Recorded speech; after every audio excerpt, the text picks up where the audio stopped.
ṣé ti gbẹ́ pé wọ́n ti fẹ́ pa President Trump mọ́ White House? Wọ́n ti fẹ́ pa President Trump, world president. Wọ́n fẹ́ pa á ní inú conference dinner ní inú White House. Kẹ́ lè mọ̀ wípé kò síbi tó safe mọ́ nínú ayé. Gbogbo ibikíbi tó bá wà. Rọra ń bẹ̀ o, máa wọ̀ tún kó máa wò sí, máa wo wájú, máa wo ẹ̀yìn, má rò pé Nàìjíríà nìkan ni o. Nígbà tó bá wà pẹ̀lú security tó tight pẹ̀lú President Trump, a whole world president, security lókè, nísàlẹ̀, lọ́tún, lósìn. Bí eṣinṣin gan bá mistakenly for wrongly, àmúbalẹ̀.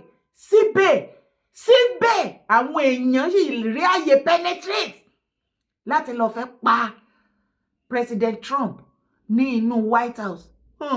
Ta ló máa ṣe? Orí awó bá kó sí President Trump lẹ́nu. Ló bá mọ́rin ní kankan. Ó ní mi ò mọ̀, èmi ni mo ṣe o, táyé fi dìtẹ̀ o, rojú ayé. Ká ló gan wá mọ̀ wípé bí ìrìn àjò bí coming a president ṣe wá dogun tó dọdẹ lélẹ̀ tó mú kú dání, ògo ò ní bọ́dà láti wá rànù. Second time yìí ògo ò ní ṣòpò wá kúkú rọra jókòó lè máa ṣàánú bá enjoy. Ó lóun ò ṣe findings dáadáa ni wọ́n sọ fóun ni pé profession tó lágbára ni. Wà á ní rámọ̀ pa bẹ́yẹn pé mo fi yọjá ní. Okay, wá gbọ́. If I had known this job was this dangerous, maybe I wouldn't have run, Donald Trump says after White House shooting scare. In a reflective statement after the incident, Trump said he was not fully aware of the risk when he first took on the position, adding that the reality of the job carries serious dangers. Nobody told me this was such a dangerous profession. He said, if Marco would have told me, maybe I wouldn't have run. Maybe I would have said, I'll take a pass. Despite acknowledging this risk, Trump noted that he does not personally view the job through fear, stressing that it is part of the responsibility he has accepted. It is a dangerous profession, but I don't view it that way. I'm here to do a job, and it is part of the job, he said. He went further to say he could not think of any other profession that carries greater risk, while reaffirming his pride in his service and achievements. I can't imagine that there is any profession that is more dangerous, but I love the country and I'm very proud. I'm very proud of the job we have done. You see what's happened? We have a great country, he added. Lọ́rọ̀ kan ṣá, wọ́n fẹ́ lọ pa world president Trump mọ́ inú conference dinner tó ń hòdì ní inú White House. How? Like how na? So yí ẹ báwo lẹni yẹn ṣe wọ́ bẹ́ẹ̀? Hey, wá wo fídíò.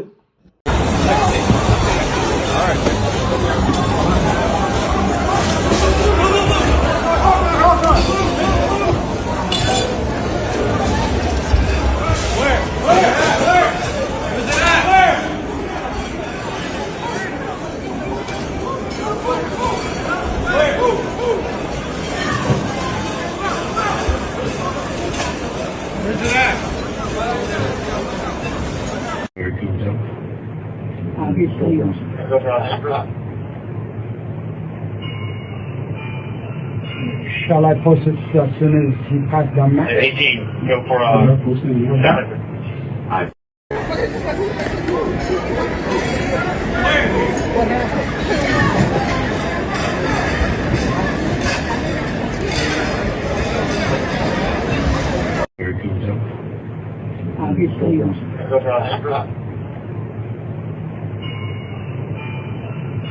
Shall I post it as soon as he passed down? 18, go for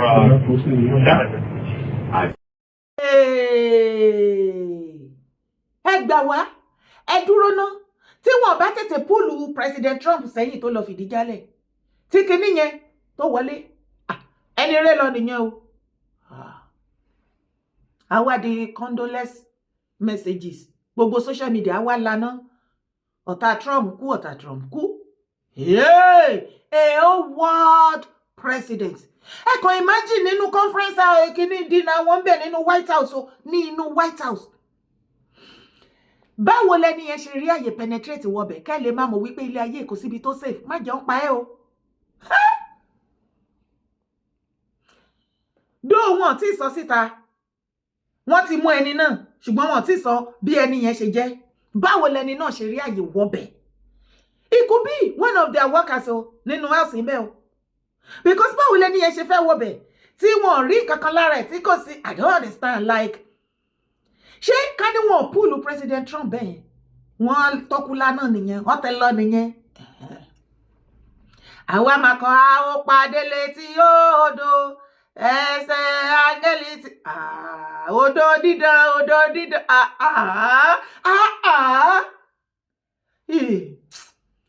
President Trump rí kú ẹ̀rù bà ẹ́ pé ṣékú ti wá dé náà nìyẹn àjà ló bẹ̀bẹ̀ kò sẹ́ni fẹ́ kú o ikú ò dá o ikú ò dá Ọlọ́run má jẹ́ kí gbogbo wa kú kú òfò kò sẹ́ni fẹ́ kú o even at his age pẹ̀lú gbogbo ìgbádùn táwọn yẹn náà ti gbá láyé títí láéláé síbẹ̀síbẹ̀ ní kú níbi táwa àbádé President Trump torí ọ̀pọ̀lọpọ̀ ọmọ Nàìjíríà la ṣì ń dúró dè yín ẹ má ì tí ì lọ sétí odò dídán náà o ẹ má ì tí ì lọ sédè Jésù o ẹ má ì tí ì lọ pàdé létí odò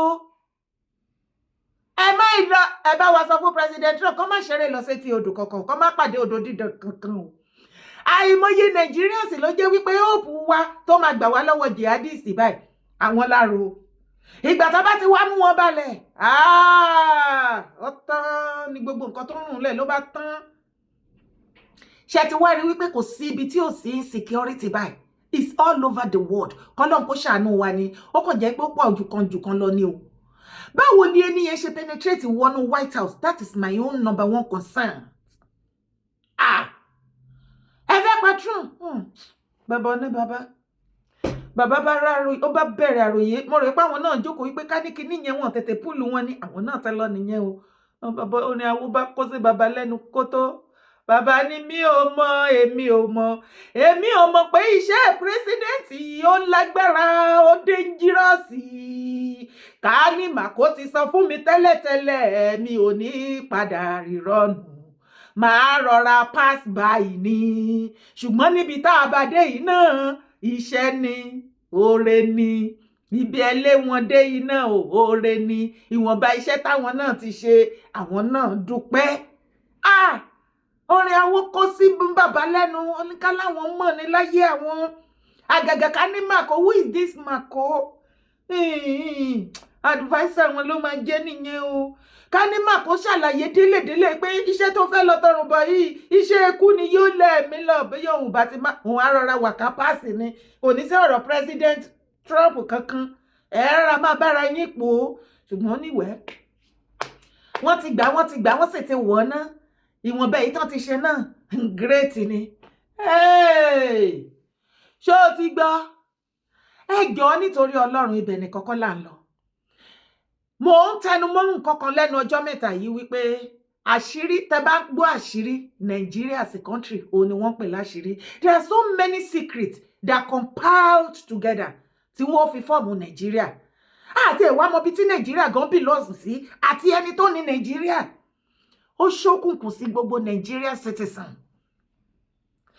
àwọn especially àwọn political leaders wa àti àwọn monarch àwọn ọba wa àìmọye secret ni wọ́n mọ̀ àwọn Southerners àwọn leaders and elders ní South àìmọye secret tó ní agbára ni wọ́n mọ̀ mo rò wípé àsìkò ti tó táwa nílá àwa Nigerians ní láti béèrè lọ́wọ́ àwọn Southern leaders and elders kí ni àṣírí gan-an tí ó ń jẹ́ Nigeria because kò normal mọ́ ìwọ náà wá tẹ̀lé mi wọ fídíò yìí kó o sì farabalẹ̀ kó o gbọ́ ọ̀rọ̀ lẹ́nu brother wa kí ìwọ náà kó wá ṣe kí ni kó pause and ponder lé lórí tẹ̀lé mi wá wò. Picture you see up on my phone screen, that is Nigerian map, and the green portion of the map according to them is called north, while the white portion of the map is called south.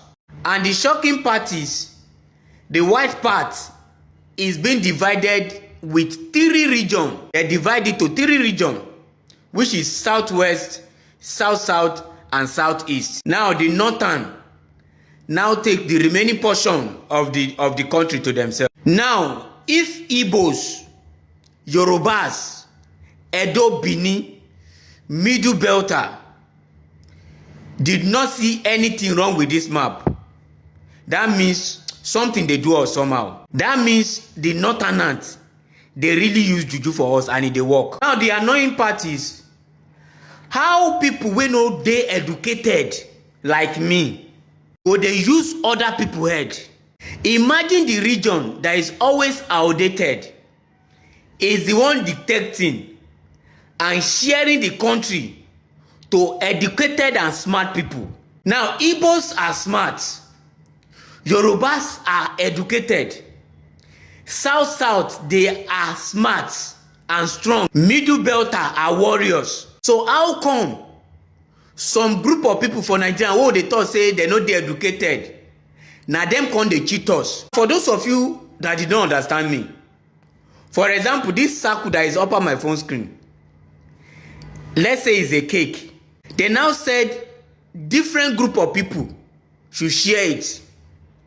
One particular person wey no smart among them come carry knife, come slice the bigger portion to himself, come carry the smaller portion wey remain, come cut am small, come give am to una. E go make sense for una. Una no go fight say wetin dey happen now, guy. Why you go give me this kind cake?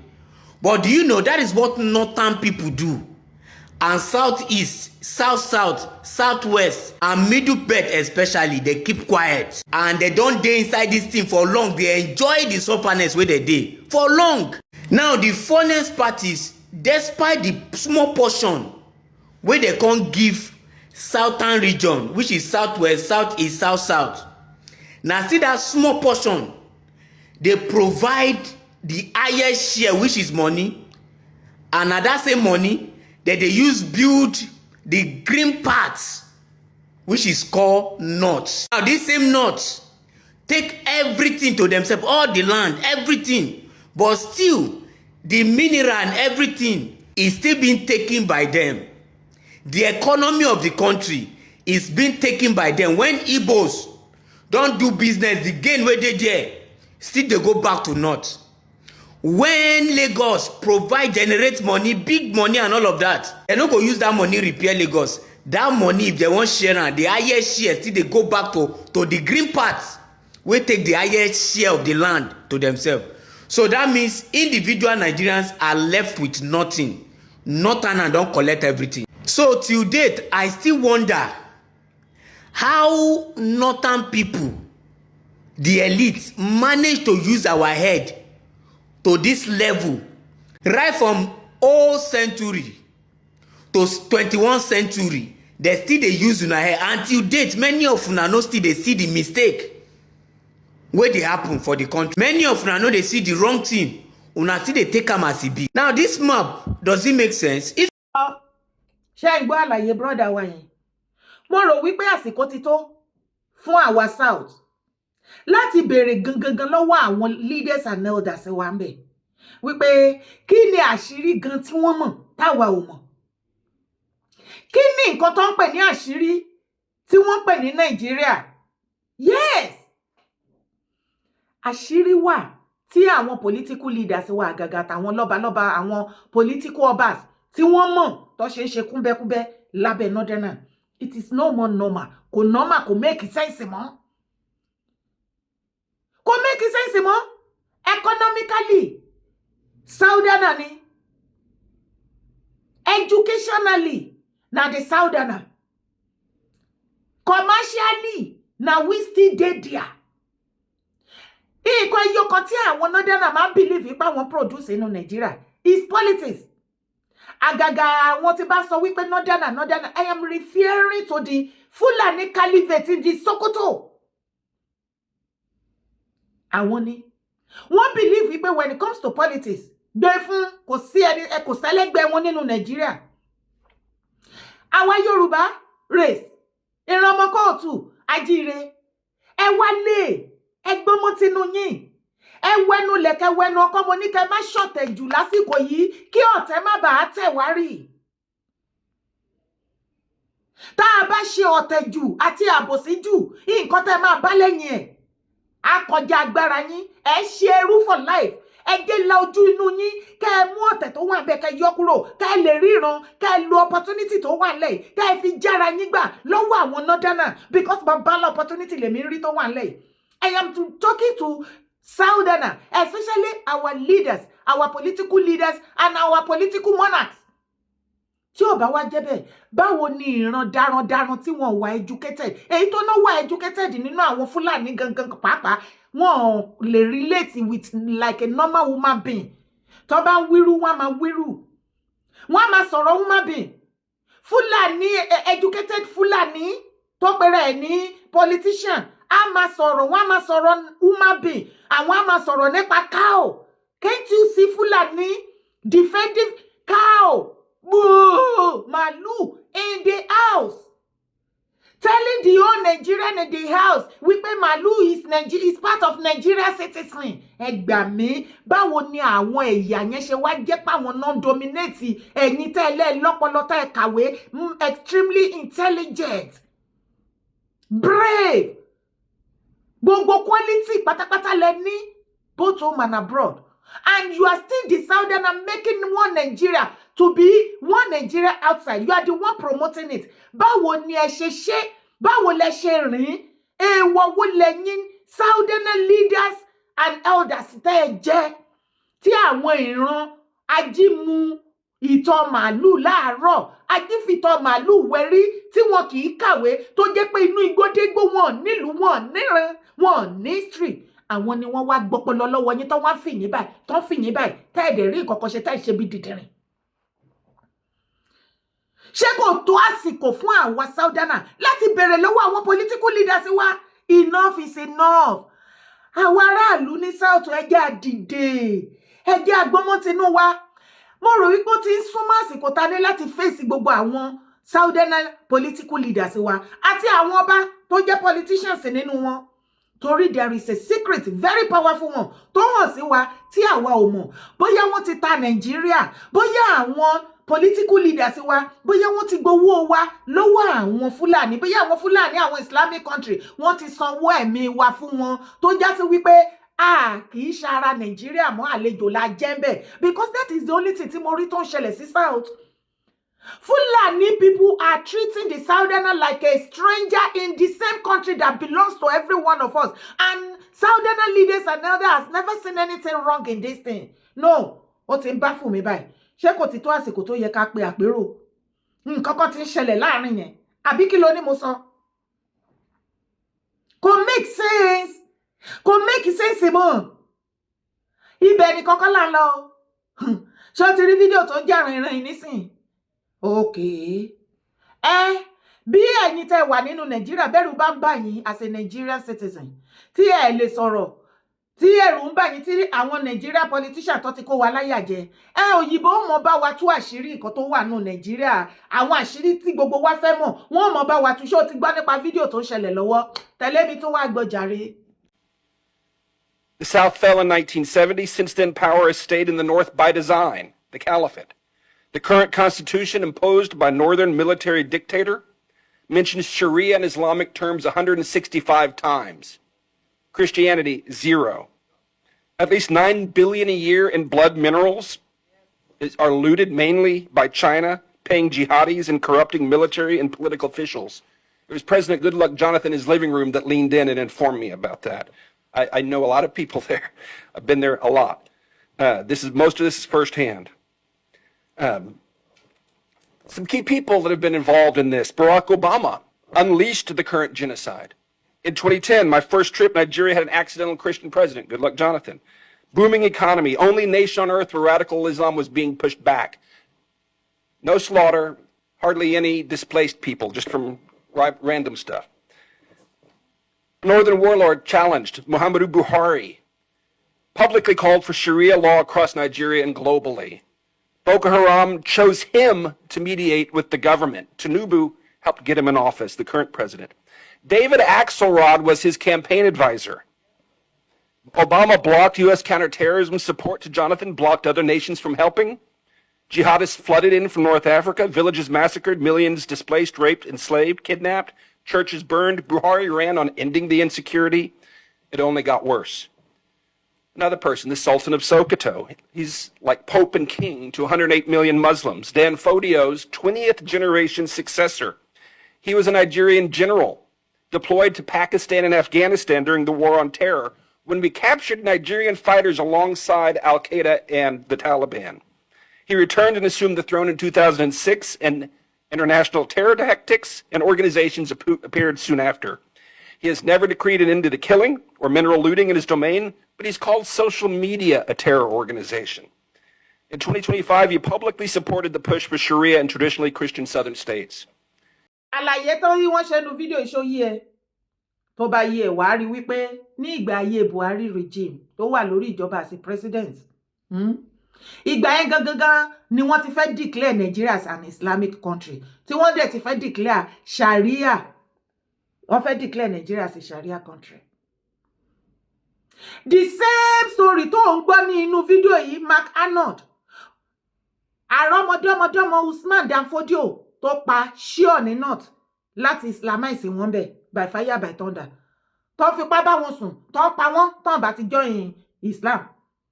Òun ni Sultan of Sokoto. Tó bá rí tí gbogbo wa ń kó fún, tá lẹ frampam mọ́ lórí, nǹkan tó kù nìyẹn. Àrọ́mọdọ́mọdọ́mọdọ́mọ Usman Dan Fodio tí àwọn Fúlàní sọ wípé bàbá àwọn Fúlàní ó ti gba Nàìjíríà fún wọn, inheritance wọn ní àrọ́mọdọ́mọ ìran òun ni Sultan of Sokoto.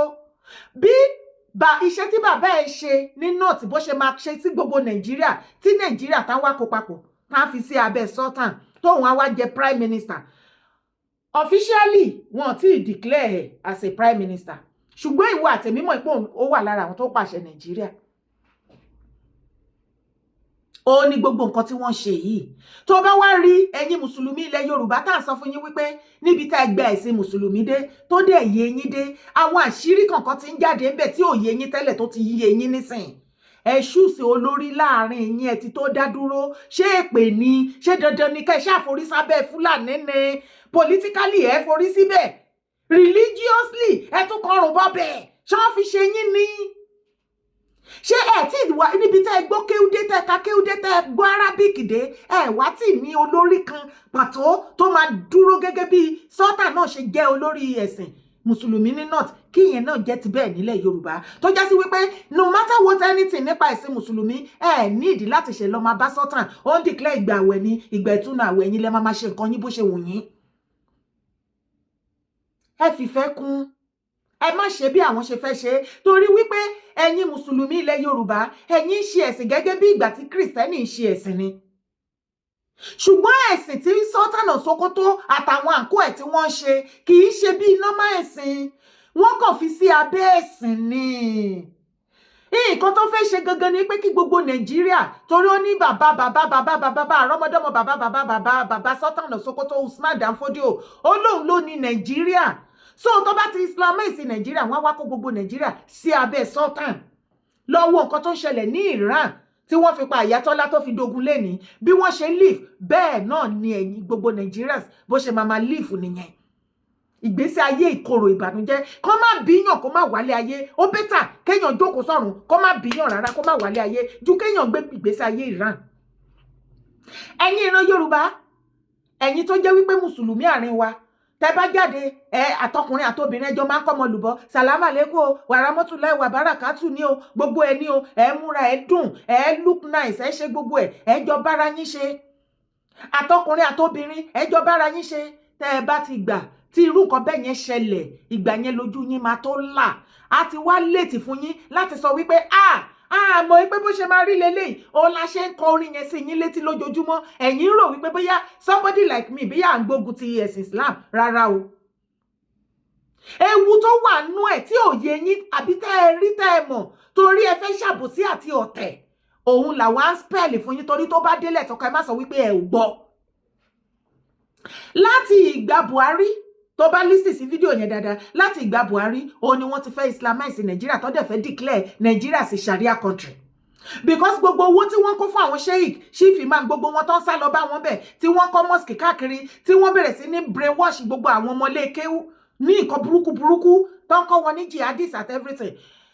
Àwọn Buhari Sultan wọ́n believe pé gbogbo Nàìjíríà sì ti ripe wọ́n ti welcome Sharia àti nǹkan kan ǹjẹ́ o mọ nǹkan tí ó stop ẹ̀ tí ò ń ṣe jẹ́ kí Buhari kó declare Yorùbá Nation àti Biafra movement? Yorùbá Nation and Biafra movement òun ni ò jẹ́ kí Buhari ṣe kinní yẹn, because ọmọ ẹgbẹ́ tó bá try ẹ̀ Nàìjíríà pé for real. Òun náà ṣe wá dá dúró, wọ́n withdraw, wọ́n kò rí bọnú, wọ́n wá tún re-strategize.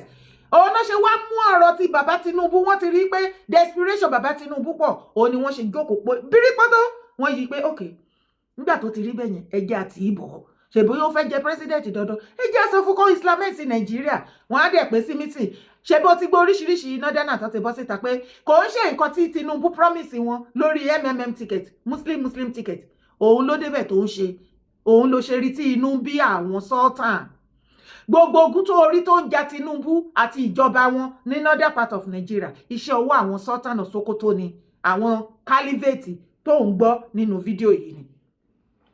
Kì í ṣe wípé bí Sultan fẹ́ kí Nigeria ní progress àbí kó move forward àbí kó ní better life àbí anything, no, kó ṣàwà kó jẹ́ property tiẹ̀, kó jẹ́ ìrandọ́mọ Usman Danfodio òun ló máa ní Nigeria tó máa pàṣẹ Nigeria gbogbo wa á di ẹrú lábẹ́ wọn. Ṣé nǹkan tó ń fẹ́ nìyẹn? Ìgbésí ayé ẹrú la máa live. Ayé ẹ wọ́n á gbà lọ́wọ́ ẹ, ó bẹ́tà kan máa wà bíyàn gan sínú ayé ju pé kan bíyàn kéèyàn wá dẹ ẹrú lọ́dà wọn. Ìwọ náà wo ayé wọn, àwọn tọ́jọ́ ń gbé ní north, ìgbésí ayé rere wo lórí tán fún wọn north, tí ìwọ tó jẹ́ pé ìran ọmọ aládé olóríire ọmọ ó wálé ayé. Mùsùlùmí ilẹ̀ Yorùbá wọ́n become doctor, engineering, lawyer, doctor, everything, every good profession ni wọ́n dì. Ṣùgbọ́n ní north mélòó wọn ló jẹ́ kán dì? Ṣé níbi tí wọ́n ti sọ wípé western education haram, èèwọ̀ ni fáwọn ọmọbìnrin wọn láti ṣe kí ni, láti lọ sí school?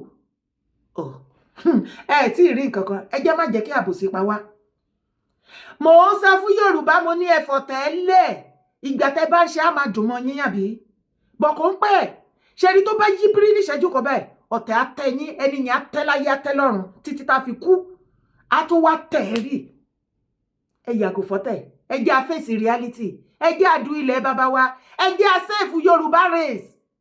Gbogbo ọmọ kó o tún mo wí tèmi o, orúkọ tèmi ò yí padà, Yèyé Dára Kowé ni mò ń jẹ́ kó tọ́rọ̀ yìí bá yí ẹ tí ó bá dẹ̀ yẹ bóyá kó tún gbọ́ lẹ́ẹ̀kan sí, má gbàgbé láti bá mi like ẹ, má sì gbàgbé láti drop comment ẹ. Ó ṣe pàtàkì. Èmi ò ní kó dìbò fún Tinubu o, mi dẹ̀ ní kó má dìbò fún bàbá Tinubu. Nǹkan tẹ́mi mọ̀ ní wípé èmi ò bá ìjà ọ̀tá tó fẹ́ jà yẹn o. Tó bá ní any problem pẹ̀lú bàbá Tinubu, èmi kọ́ ni máa bá ẹ face ẹ̀. Tó bá ní problem pẹ̀lú anybody nínú ilẹ̀ Yorùbá, èmi kọ́ ni máa bá ìjà yẹn. Ìwọ ni kó bọ́ sọ̀lá ẹ̀, kó wá mú ìjà yẹn níbẹ̀rẹ̀, kó jà dáadáa fúnra lára ẹ̀. Ṣùgbọ́n wípé anything, ọwọ́ mi rè ọmọ máa fi gbẹ́jọ́. Èmi ò lọ́ta nílẹ̀ Yorùbá o. Greatest Yorùbá race, great o. Orúkọ tèmi ò yí padà, Yèyé Dára Kowé ni mò ń jẹ́. Má gbàgbé láti bá mi share ètò yìí. Má sì gbàgbé láti drop comment ẹ̀. Bá mi share. Bye for now.